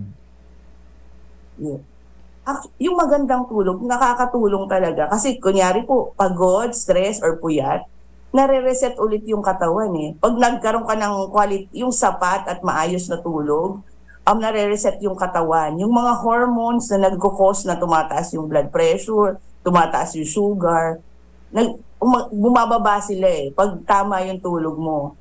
So by taking ng Ultabio, nagkakaroon ka ng quality sleep, nare-reset yung katawan mo. Yung pong nababanggit ko lagi na yung brain, di ba po, pagtulog pala, nag-aano siya ng toxin, naglalabas siya ng toxins. So pare-pareho po yan sa high blood, sa diabetes. So nare-reset yung katawan, nare-relax yung mga ugat, yun po, pag tama po ang tulog. Ayun, so dapat talaga makatulog. Kaya pala yung circadian rhythm natin, required talaga ng katawan. Hindi ka talaga dapat napupuyat. Kaya yung iba na nag-duty ng 24 hours, kuminsan, maawa kayo sa mga gwardyang ganyan kandidato sa iba't ibang mga sakit yan. Di ba? 24 hours na duty. So, sa isang araw, dapat talaga meron kang oras para magpahinga ng katawan para, sabi nyo nga, Doc, ma-regenerate, ma-recharge at habang natutulog, ma-release yung mga enzyme na magtataboy ng mga toxin sa ating katawan. Ayun. Diyan ho pumapasok ngayon ang Ultabio. Kaya pala nire-recommend ito talaga ng mga doktor. Anyway, may mga bagay ho kayong gusto pang malaman at itanong kay Dr. Mabel, mag-text na lamang ho kayo. Dumiretso na ho kayo sa kanya. Ang inyo pong mga message ipadala po ninyo sa 0917-110-6580. Ayan, ganun na lang siguro, Doc, para hindi naman namin kayo madistorbo ng matagal. Ayan. Matutulog ba kayo after this, Doc? O mag-gym na kayo? Hindi na po. Mag-gym na. Ayan. So, mag-aasikaso na ng anak. Diretso nyo na lamang kay Doc Mabel sa 0917-110-6580. Pero pakiusap, text lang. Huwag nyo nang huwag nyo nang tawagan si Doc para masagot yung inyong mga concern. Doc, thank you very much for joining us. Magandang umaga po sa inyo. Thank you rin po. Ayan, maraming salamat. Si Dr. Mabel De Leon ay maabot po ninyo through text 0917-110-6580. Ang Ultabayo po naman ay available sa Mercury Drug Stores, sa Amesco Drug sa Davao sa Cotabato, sa San Pedro Laguna sa Pasmed Pharmacy at sa John's Pharmacy dyan po sa Zamboanga City. Magandang umaga, Pilipinas! 13 na makalipas ang alas 5 ng umaga. Champion, gawa. Ali, Apayao, Kalinga, Mountain Province, Ifugao, Aurora at sa may Quezon ay patuloy na magdadala rin ng mga pag-ulan itong hanging amihan o yung northeast monsoon. Sa may bahagi naman ng Mindanao, sa nalalabing bahagi ng Visayas at sa may Mimaropa, bahagi maulap hanggang sa maulap na kalangitan at posible mga isolated rain showers and thunderstorms. At dito naman sa Metro Manila at sa nalalabing bahagi ng Luzon, ay bahagi maulap hanggang sa maulap din na kalangitan, generally for weather conditions, at magkakaroon lamang ng mga isolated na may hinang pag-ulan o pag-ambon dulot ng hanging amihan. Sa ngayon, nakataas pa rin yung ating gale warning sa mga baybayin ng Northern Luzon, kaya pag-iingat pa rin sa ating mga kababayan hanggat maaari ay huwag mo nang pumalaot ngayong araw dahil sa banta na matataas sa mga pag-alon dulot ng mga hanging amihan. At sa mga susunod na mga araw, patuloy yung pag-iral ng amihan dito sa may bahagi ng Luzon at yung shear line ay magpapatuloy pa rin yung epekto sa may bahagi ng Bicol Region at ilang bahagi pa ng Northern at Eastern Samar sa mga susunod na mga araw hanggang sa weekends. At pagdating naman ng araw ng Lunes ay generally for weather conditions sa malaking bahagi ng ating bansa. At yung easterlies din ay posibleng magpaulan, especially sa may bahagi ng Eastern Visayas, Caraga, and Davao. Sa mga susunod na mga araw ay posible po maging madalas yung mga pag-ulan dulot ng easterlies. Hanggang kailan yan, Patrick, yung mga pag-ulan na yan? Yung mga pag-ulan po dito sa may Bicol Region hanggang sa araw po ng Linggo. Hanggang Linggo. Hindi, pero generally, yung mga pag-ulan ng Metro Manila, dito po sa Metro Manila, mga isolated lamang naman po. So, posible nang magtagal ng mga hanggang 2 oras. Mga hanggang kailan to? Hanggang katapusan ng January? Yes po, similar conditions pa rin po ang mararanasan natin sa Metro Manila. Okay. O yung umulan din daw ng umulan din ng Bulalakaw kahapon. Yes po, nagkaroon po tayo ng astronomical events, yung mga meteor shower po na atin po natungkayan sa kahapon po. Nag-peak po ito kahapon at posible pa rin naman po sa mga susunod na mga araw ay matutunghayan pa rin po natin sa ating kalangitan. Kaya lang, kahit anong wish namin sa Shooting Star, hindi kami tumatama sa loto eh. Katitingala namin, nagkaroon kami ng stick deck eh. Yun lang po, opo. Ayan. Patrick, maraming salamat ha. Magandang umaga. Maraming salamat po at magandang umaga. Si Patrick Dalmundo mula po sa Pag-asa.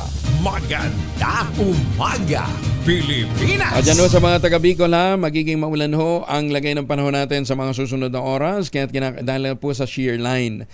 I-ready ho natin yung ating mga emergency kits ha. Lagyan natin ang family alcohol. Dalawang formulation ng family alcohol na pwede natin pagpilian, proteksyon ng pamilya laban sa mikrobyo. Yung family 70% isopropyl alcohol, especially prepared for clinics, hospital, pharmacies, laboratories. Okay na okay din po yan sa mga households. Very effective sa disinfection at sterilization. Ganyan ang bagsik ng family 70% isopropyl alcohol. Yun namang mabagong family rubbing compound improved alcoholone. Ayun po yung isopropyl alcohol na ginagamit ho ng mga masahista, mga doktor, mga nurse, mga komadrona, mga barbero for sponge bathing and other cleansing purposes. Family rubbing alcohol parang DCRH subok na sa mahabang panahon. Parang DCRH nga po. Mabibili sa naman butik at convenience stores nationwide. Family rubbing alcohol, hindi lang pampamilya, pang sports pa, maghapon man natin gamitin, no problem. Hindi po manunuyo ang ating mga kamay dahil meron po itong moisturizer. Magandang umaga, Pilipinas! Ay, sa mga may pasok, 18 na makalipas ang alas 5 na umaga. 2 buwan simula naman ng kulan, si Secretary Francisco Chu Laurel Jr. nagpatupad ito ng major reform sa Department of Agriculture. Sinabi ni Assistant Secretary Arnel de Mesa, spokesperson ng DA, nagkaroon ng pangunahing pagbabago sa leadership ng ahensya kasunod ng retirement ni Undersecretary Domingo Panganiban at Leocadio Sebastian. Pansamantala munang itinalaga si Sebastian bilang advisor ng Technical Advisory Group ng DA Chief para pataasin pa nito ang kaalaman sa farm sector, partikular na sa rice production.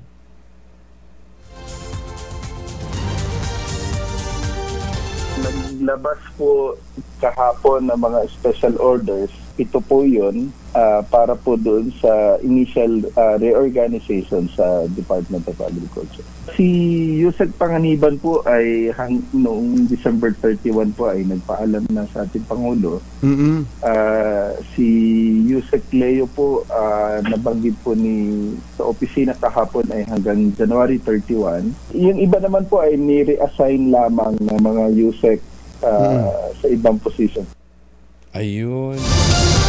Kahapon po naman, nakakausap natin ang Philippine Coconut Authority at ang sabi nila, hindi na po sila bibili ng imported na asin. Ang isa ho sa mga nakatutok sa production naman ng asin, ang Bureau of Fisheries and Aquatic Resources. Kasama na natin ang kanilang Chief Information Officer, si Ginoong Nazario Briguera. Happy New Year, Mr. Briguera. Kamusta na po kayo?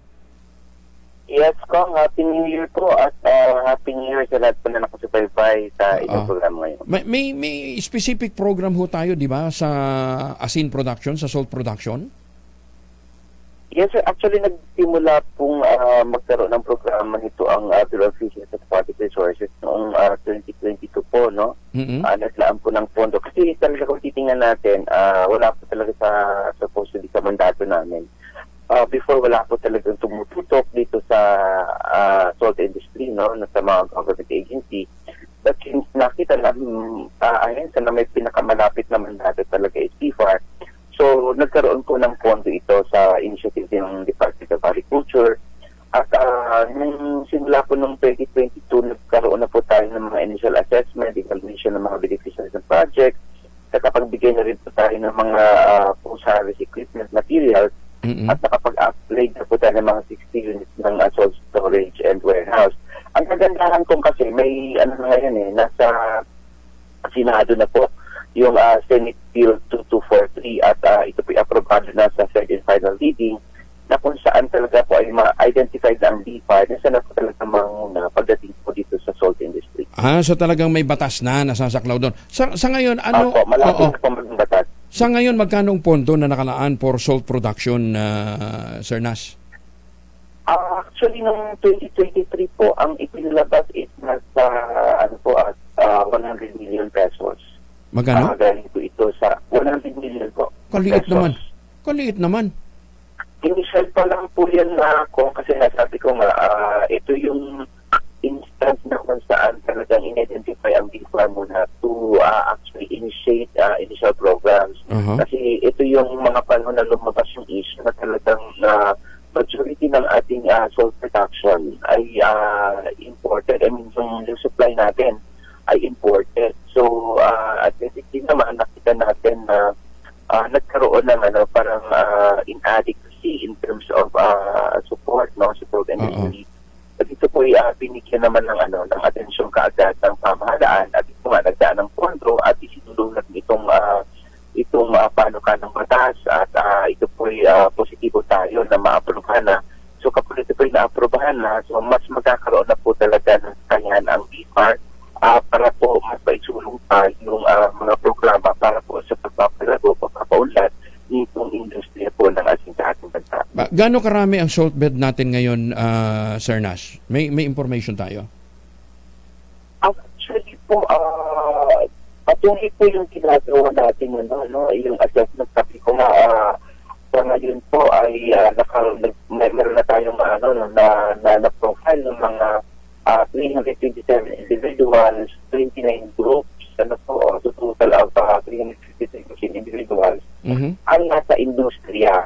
At ito po rin isa sa mga tuwang nitong industry. Ito, wala po tayo masyadong profile, no? Even the specific authority pagdating may inadequate information pagdating sa salt production. At isa ito sa mga aspekto na gusto natin tutukan na magkaroon talaga ng providing ang salt industry para magtugma po yung ibibigay nating mga intervention. Kasi paano natin malalaman yung production capacity natin kasi kung hindi na nga tayo mag-i-import ng asin, di ba? Kailangan malaman natin ngayon yung capability natin, ilang hectares ang meron na, di ba? Kasi sa dami nung nyug na gustong ipatanim ho ng Pangulong BBM, at mga ngailangan ho ng sangkaterbang asin, malaking malaking malaking area ho dapat ma-convert natin to salt farm, di ba? Tama po yun ako. Pero in terms na sa mga regions natin, na salt producing regions, pumapasok po dyan yung Region 1, Region 3, Region 4A, BFAR 4, Region 4B, pati po sa Region 6, Region 7, and Region 9. So yung mga salt producing regions po natin. Okay. Pati po yung tututukan natin na magkaroon ng intervention para po mabuhay muli. Sir Nas? Sir Nas, lahat ba ng baybay dagat natin po pwede? O meron lang specific na lugar? May mga specific lugar lang po. May mga specific na lugar din po akong appropriate or fit for salt production. Dahil yung medyo mataas yung ridge, hindi uubra?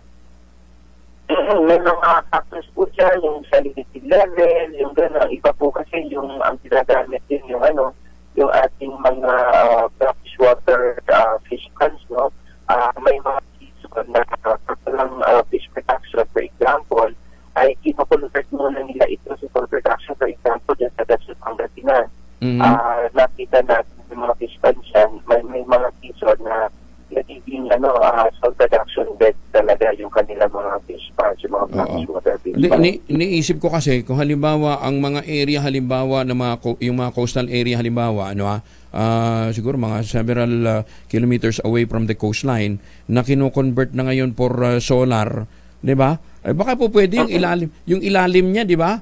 Yung ilalim po pwedeng ma-convert to salt bed. Tataas ba ang corrosion ng bakal pagka may mga salt bed sa area?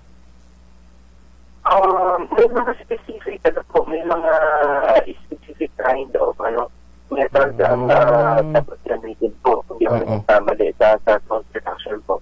At yun din po yung mapagtutunan natin, yung modernized, yung modern technology. Kailangan maiangat natin yung level ng salt production sa traditional para po mas on a bigger scale yung magiging production natin. Kasi baka pwede na rin siyang i-mechanize, di ba? May bansa ba tayong pwedeng gamiting model pagdating sa salt production? Wala akong hawak na information. Sige. Definitely in terms of technology, meron po yan. Oo. Siguro sa mga susunod na pagkakataon, yun yung babalik-balikan namin sa inyo, Sir Nas. Kasi nga, magandang programa ito dahil libre yung source ng tubig. Nandyan ang dagat, di ba? Ang haba ng coastline natin. Talaga, natural resource yung pagkukunan natin ito. Correct. Tsaka, infinite, di ba? Hindi mo naman siguro kayang sairin yung tubig dagat. Di ba? So, napakagandang programa at saka ang laki ng demand. Di ba? Matakin ho ninyo, ang tagal-tagal na natin nag-i-import ng asin. Pwede naman pala talaga tayo mag-produce. So, ngayon, under the papasa na batas, ang BIPAR na ang tututok sa salt production. Yes po. Yan po yung isa sa mga feature ng batas na talagang i-identify na ang BIPAR bilang pangunahing ahensya na tututok na po sa salt industry. Sige. Maraming salamat, Sir Nas. Balikan ka namin, ha? Thank you. Magandang umaga. Salamat po sa pagkakataon ko. Thank you. Kasi nga, ang mga salt bed natin ngayon, pa rin yung mga parang parang mga putik-putikan, di ba? Sa ibang bansa, tingnan ho natin kung ano yung mga best practices pagdating sa salt production. Kasi nga po, napakaswerte ho natin Hindi ho tayo landlocked. Napakalawak po ng ating coastal area. Ang katubigan po natin ay more than 70%. Maganda umaga, Pilipinas! SUC at local universities pwede pang ipagpatuloy ang senior high school program. Detalye na balita mula kay Manang Milky Ruganan, Richwell. Manang Milky. May pagkakataon pa para may pagpatuloy ng mga state universities and colleges kasama ang local universities and colleges ang kanilang senior high school program. Ayon kay Congressman Alexi Chutor sa page 10 ng Department Order 20, Series of 2023 ng Department of Education, ang nakasaad lang na ipinatitigil ay ang voucher program. Paliwanag ni Chutor, nakasalalay sa SUCs at LUCs ang pag-aalok ng senior high school program basta't may sustainable funding. sabi ni Sodor, batay sa Republic Act 8292 at sa bagong charter ng University of the Philippines, limitado sa lone seat sa Governing Board ang Commission on Higher Education o CHED. Ibig sabihin, makapagpapasya ang Governing Board na ituloy ang senior high school program sa tulong ng alternatibong source ng pondo. Bukod dito, wala ring pwesto ang CHED sa governing boards ng local universities and colleges, kundi ang local DepEd Superintendent.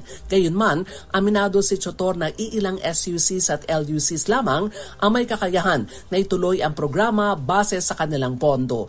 Para sa kauna-una sa Pilipinas, DCRH, ako si Milk Regunan. Tuloy-tuloy sa pagbabalita, tuloy-tuloy sa serbisyo, sama-sama tayo, Pilipino. Maraming salamat, Manang Milky. Wala pa rin nananalo sa Super Lotto 649 na binola kagabi.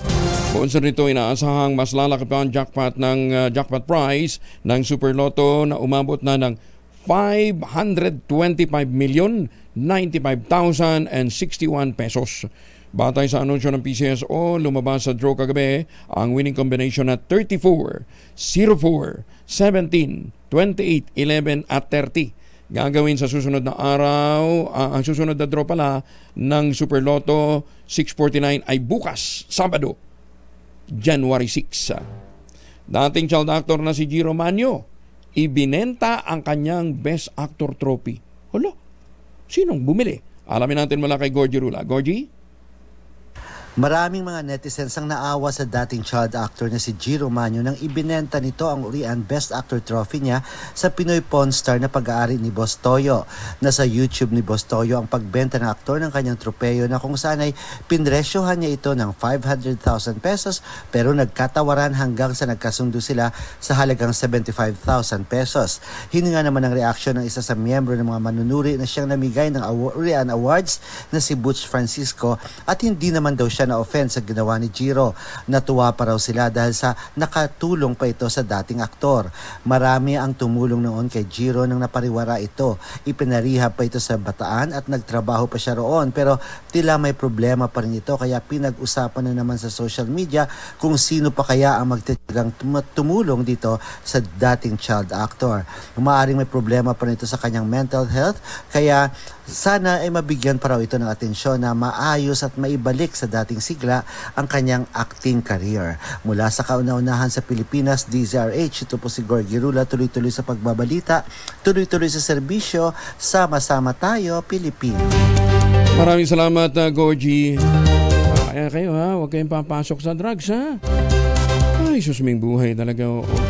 Binigyan din naman ng National Grid Corporation of the Philippines o NGCP. Ihimay nila ng gusto ang lahat ng issue ukol sa supply ng kuryente. Ang hakbang ng NGCP ay kasunod ang pagbagsak ng planta ng Panay Island na naging dahilan ng mahigit 12 oras na power outages sa Western Visayas Island. Sa panayam ng DCRH at ng radyo natin, sinabi ni Attorney Cynthia Mutia Alabanza, spokesperson ng NGCP, iniintay nilang report sa dahilan ng sabay-sabay na pag-shutdown ng mga planta. Matatandaan na noong araw, muling ipinanawagan ng NGCP ang whole of industry approach kasunod ng brownout na nag-isolate sa Panay Island sa ilang bahagi ng Visayas Grid. Nakalat nating information is ito boiler tube leak. I think po yung sinasabi nila. Madalas kong nakikita boiler feed pump issue. So, napaka-technical, hindi ko masyadong maintindihan anong ibig sabihin yan. Pero yun ho yung nakikita nating mga nakita nating report sa isa sa mga tumirik. Ayoko pong magbigay ng masamang motibo sa kahit kanino. So, until makita ho natin yung datos at makapagpaliwanag ng gusto ang bawat panig, mahirap ho tayong mag-conclusion, no? Inundinaan ni dating Senador Antonio Sani Trillanes report si dating Pangulong Rodrigo Duterte sa pag-iimbita nito ng mga supporters sa impyerno. Nag-post si Trillanes sa Facebook kamakailan gamit ang hashtag na Duterte's Devil at ang kanyang reaksyon sa isang pahayag ni Duterte noong 2022 kung sinabi nito na alam niya na hindi siya tatanggapin sa langit. Sinabi ni Trillanes na minura pa niya ang Diyos, minura ang Papa, minura ang Catholic bishops at mga pare. Noong Mayo ng 2022, sinabi ni Duterte sa kanyang mga supporter na we won't be accepted in heaven. Sinabi ni si Trillanes sa isa sa mga naghain ng reklamo laban sa dating Pangulo sa International Criminal Court kaugnay ng kanyang madugong war on drugs na ikinamatay ng libong katao. Mga ICC investigator dapat ideklarang undesirable alien naman ng gobyerno kung sila'y nakapasok na sa bansa ayon kay Senator Bato de la Rosa. Detalye ng balita mula kay Raymond Dadpa sa RH28. Raymond? Responsibilidad ng mga kinaukulang ahensya ng gobyerno na bantayan kung totoong nasa bansa na nga ang mga investigador ng International Criminal Court o ICC. Ito ang deklarasyon ni Senador Ronald Bato de la Rosa na isa sa mga target ng International Court. Sinabi ni de la Rosa na naghahanap siya ng paraan upang makumpirma ang impormasyon na nasa bansa na ang mga investigador ng ICC bago tanungin ang Department of Justice at Department of Interior and Local Government. Sa ngayon ay si Attorney Harry Roque pa lamang ang nagsasabi nito. Mahalagang malaman kung may basbas sa kanila ang gobyerno. Ngunit kapag wala ay dapat kumilos ng DOJ at ideklara silang undesirable alien at agad ipaniport. Para kay De La Rosa, matigas pa sa bato ang binitiwang salita sa kanya ni Pangulong Bongbong Marcos na hindi niya papapasukin ng ICC upang mag-imbestiga. Maliban sa senador ay kasama sa target ng ICC dahil sa madugong drug war ay si dating Pangulong Rodrigo Duterte. Para sa kauna-unahan sa Pilipinas, DZRH, ito si Raymond Advance, tuloy-tuloy sa pagbabalita at tuloy-tuloy sa serbisyo. Sama-sama tayo, Pilipino. Daghang salamat, Raymond. 39 na makalipas ang alas 5 na umaga. Ang balitang ito ay... Kosa, magandang umaga po naman dyan po sa Talisay, Batangas. At saka kay Ambassador Harry Angping na maaga pong gumigising at nakatutok po sa atin. Magandang umaga po sa inyo, Ambassador Harry Angping. Maganda umaga, Pilipinas! Pero wag natin kalimutan ha, para po pang Valentine's, ngayon pa lamang magpa-reserve na ho kayo ng Tangerine Chocolate. Ang Tangerine Chocolate po ay produkto ng mga magniniyog dyan po sa lalawigan ng Quezon. Sa tulong nga po ni Dr. Helen Tan, ito pong mga magniniyog na dating umaasa sa Kopra, ngayon po ay mga MSMEs na. Ayun, nagtatanim ho sila ng kakao sa ilalim po ng mga nyugan, kaya nakapagpuproduce sila ng dekalidad na beans para makapag-produce ho sila ng Tangerine Chocolate. Pero yung iba't ibang mga variants po ay gumamit din ng mga produkto ng mga magsasaka. Harvest ho nila yan. Mahigit 10 variants po ng Tangerine Chocolate ang available. I-check po ninyo sa tangerinechocolate.ph. Ang sabi nga po ni Dr. Helen Tan, sino bang magmamalasakit sa mga Pilipino kundi ang ating kapwa Pilipino? Kaya tangkilikin po natin ang mga gawang atin. Ayan, palakasin ho natin ang loob ng ating mga magsasaka para patuloy ho silang magtanim, patuloy ho silang mag-produce ng mga raw materials na po pwede ho nating gawing high value product katulad ng Tangerine Chocolate. Maganda umaga, Pilipinas! Nagpahayag ng pag-alarma ang Democracy Watch sa aberya sa partisipasyon ng Miro. Isa po itong South Korean company. Sa election performance nito sa naganap na halalan sa Iraq at Democratic Republic of Congo. Ayon sa Democracy Watch, bilang partner observer ng COMELEC sa electoral reform, dismayado sila sa ulat na nagkaroon din ng technological malfunction ang teknolohiya ng Miro sa eleksyon sa Iraq, kung saan napilitan ng mga otoridad na magsagawa ng manual counting. Hinimok ng Democracy Watch ang COMELEC na imbestigan din ang kinasangkutan nitong kontrobersiya sa Congo at Argentina gaya ng hacking at vote manipulation. Tiwalaan niya ang Democracy Watch na ayusin ang komisyon ang nasabing issue para matiyak ang integridad sa 2025 elections. Sino ba itong Miro Technology? Ito lang ho naman yung nag-iisang qualified daw po na mag-bid dito po sa bidding na gagawin po ng COMELEC. Ang pagkakaalam ko sa January 8 na ho yan. Wala hong ibang bidder na nag-qualify at katunayan kaya lamang po ito na-delay nung nakaraang pagbubukas sa husana dahil nga sa ilang kakulangan ho sa papeles. Kung ninyo natatandaan, tinanong natin si chairman noon kung nagpunta nga siya ng Singapore. Sabi niya, oo, pero may mga ibang purpose siya at may iba siyang mga kinausap. Di compare ho natin ang Smartmatic at saka ang Miro. Ang Smartmatic nasubok na po sa 35 countries, mahigit 35 bansa. United States, Canada, United Kingdom, Australia, Singapore, Belgium, Georgia, Bulgaria, Albania, Argentina, Brazil, Mexico, Honduras, El Salvador, Kenya at marami pang iba. Ang Miro nagamit po sa 6 na bansa: Iraq, DRC, Kyrgyzstan, Russia, Ecuador at Korea. Ano po ang success nung eleksyon doon sa Smartmatic? Lahat naging matagumpay doon sa mga nagdaang eleksyon. Sa Miro naman, wala pa. Eto na, nasa linya na natin si dating COMELEC Chair, dating COMELEC Commissioner Gus Lagman. Sir Gus, magandang umaga po sa inyo. Magandang umaga din naman sa inyo. January 8 bubuksan yung bid para po sa bagong technology na gagamitin ng COMELEC. Nag-iisa. Iisa lang ang bidder. Nag-iisang bidder. Yun daw pong Miro. Teka muna, bakit ba? Miro ng South Korea. Narinig yun ba yun? Bakit yung mga dati? Wala nga daw nag-qualify. Isa nga lang yung pupasok. Talaga? Ano ba yung inaalok ho ninyo na programa? Wala naman kaming ilalok. Hindi ako bidder. Hindi nga kayo bidder. Pero dati may pinopropose kayo, di ba? I was never a bidder and I will never bid for any COMELEC project. Ang pinopropose ko lang, sinasabi ko lamang na dapat siguro ganito ang gawin ng COMELEC. Okay. Pero hindi ako bidder. Hindi, ano yung sinasuggest nyo dati? Alam namin hindi ko kayo nag-bid, pero ang sinasuggest ko po parang hybrid. Hybrid, okay. Para mas, hindi lang mas mura.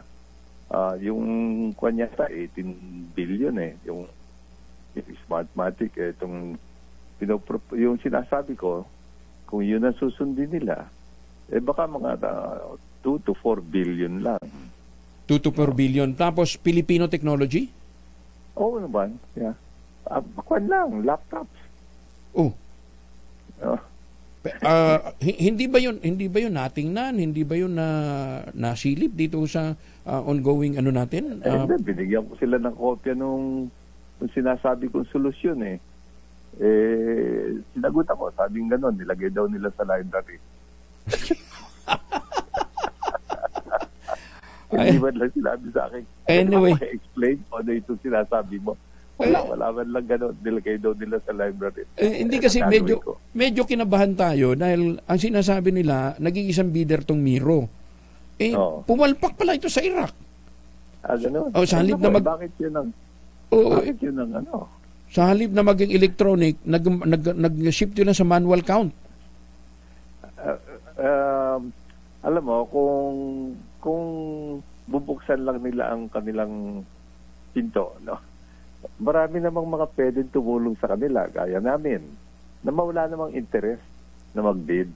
Tutulong lamang sa paghahanap ng solusyon. And then sila rin naman ang magdidesisyon Anyway. Pero hindi naman nila binubuksan ang pinto nila kaya. Pero yun nga, meron akong ginawang monograph noon sabi ko, ang magandang solusyon siguro, manual lamang sa presinto. Pagkatapos, electronic ang transmission at automated ang canvassing. Simple. Ngayon, paano mo ita-transmit electronically? Kung manual naman ang pagbibilang, di ba? Ang sinasuggest ko, habang nagbibilang manually, sabayan ng pagbibilang na gumagamit ng laptop. Sabayan. Manual, merong laptop count. So, pagkatapos ng manual count, para nakikita ng mga tao ang pagbibilang. I-transmit yung resulta ng manual count. Nakasabay. Kasi may kasabay na laptop count So pagkatapos, pareho naman dapat na resulta yung manual saka yung laptop. Pagkatapos, captured na sa digital results, no? Captured na yun. So, ita-transmit ngayon using the laptop. Anyway, oo. Pakitingnan na rin ho. Pakitingnan na rin. Baka mamaya may mas mapulot ho kayong mga impormasyon tungkol ho dito sa Miro. Ano ha? Baka mamaya. Tingnan natin. Baka mamaya imbis na tayo pasulong maging paatras dahil babalik na naman. Babalik tayo sa total manual system ng election. Total manual. Okay.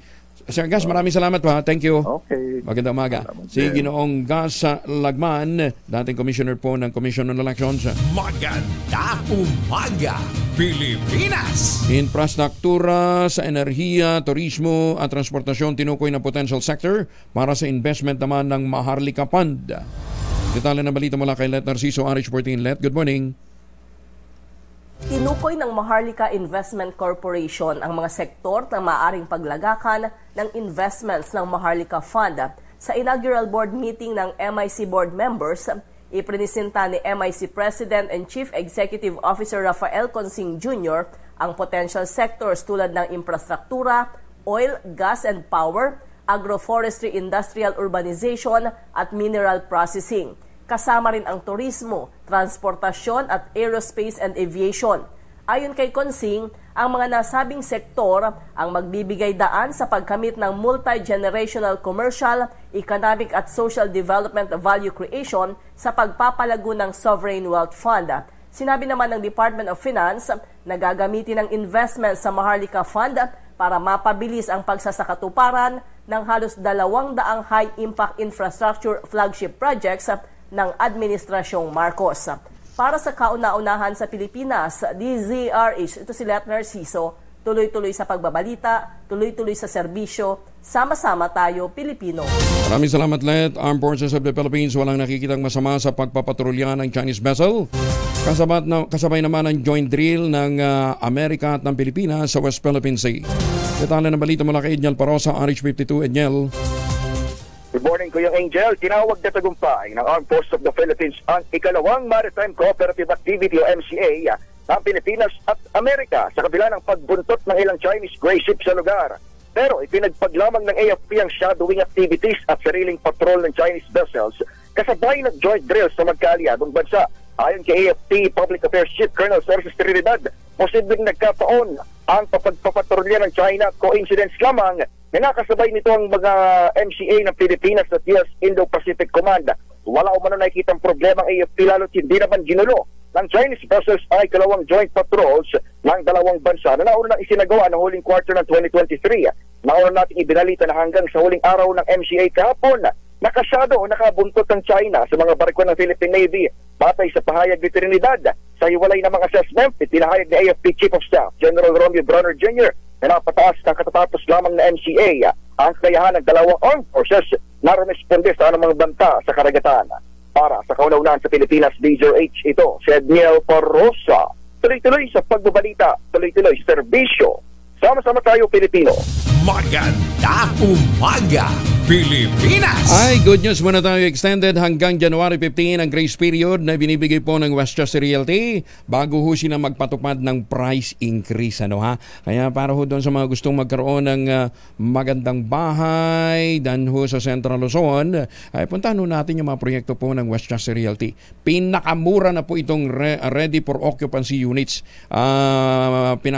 May easiest term din po. 5% lamang ho yung down payment. 20,000 all-in down payment, pwede ka na maglipat bahay agad. 5% 5% down payment, pwede pang gives. Ngayon, kung ngayon ho kayo hahabol, ngayon ho kayo bibili, may chance pa kayong manalo ng trip for 2 to Asian destination kung saan po babagsak yung inyong dart. Ayan, pwedeng Thailand, Taiwan, Japan, Hong Kong o di kaya sa Singapore. Ano pang iniintay nyo? Text na o magpa-reserve na sa 0996-501-5555 at 0947-434-5555. Ito pa rin ang pangarap na magkaroon ng sariling bahay sa presyong abot kaya. Hanggang January 15, wala po silang price increase. Magandang umaga, Pilipinas! 5 minuto na lamang bago mag-ACS ng umaga. sa mga sukin. Mga Pilipino dyan sa Hong Kong ha, at saka sa Taiwan, magandang umaga ho sa inyo ha. At sa mga seafarers natin, maraming salamat sa inyong patuloy na sakripisyo. Ngayon, sa mga seafarers natin, para magandang gising ho natin, dapat magandang tulog. Pwede din ho kayong mag-Ultabayo. Ang Ultabayo po, ang kauna-unahang postbiotic food supplement na rekomendado ng mga doktor at rehistrado sa Food and Drug Administration. Ang ginagawa po nito, binibigyan po nito ang ating katawan ng sapat na tulog para balabanan ho natin ang iba't ibang mga karamdaman. Ayan. Available po ito sa Mercury Drug Stores, sa Amesco Drug sa Davao at sa Cotabato. Diyan po naman sa San Pedro, Laguna. Meron din po sa Pasmed Pharmacy at sa Zamboanga sa John's Pharmacy. Doon ho sa ibang mga lugar, puntahan ho ninyo ang Mercury Drugstore. Ngayon, kung wala ho sa Mercury, mag-text ho kayo sa 0917-110-6580. Tanongin nyo kung saan available. Pero pwede na rin ho kayo mag-check dyan ha. Sa mga kung may mga concerns ho kayo, mag-text ho kayo sa 0917-110-6580. Available pa rin pala sa Lazada at Shopee. Ayun. Sa panahon ho ng stressful na buhay, kailangan natin ng matinding kaagapay. Maganda umaga, Pilipinas! Posibleng tumakbo si nating Pangulong Rodrigo Duterte bilang senador sa 2025 midterm elections. Ayon kay Senator Bato de la Rosa, mayoriya ng partido sa PDP Laban, itinutulak ang dating Pangulo na tumakbo sa 2025. Ginita man ng senador, hindi tatakbo si Duterte para maproteksyonan laban sa International Criminal Court. Matatandaan kasama si De La Rosa at ang dating Pangulo sa inireklamo sa ICC kaugnay na isinagawang war on drugs na pamumuno ni Mayor Digong. Paano po? Susunod ng 2x2. Kuya Angel Angela Palmones, nag-iwan po sa inyo ng isang magandang umaga. Maraming salamat sa inyo walang sawang pagsubaybay, pakikinig at pagtitiwala. Centenaje Family, magandang umaga po sa inyo ha. Magtanim ng kawayan para sa kalikasan at kabuhayan. Ating quote of the day ngayong araw na ito. Ay, wala pala akong naiwan. Sorry naman. 2x2 in just a while. Isang minuto bago po mag-ACS na umaga.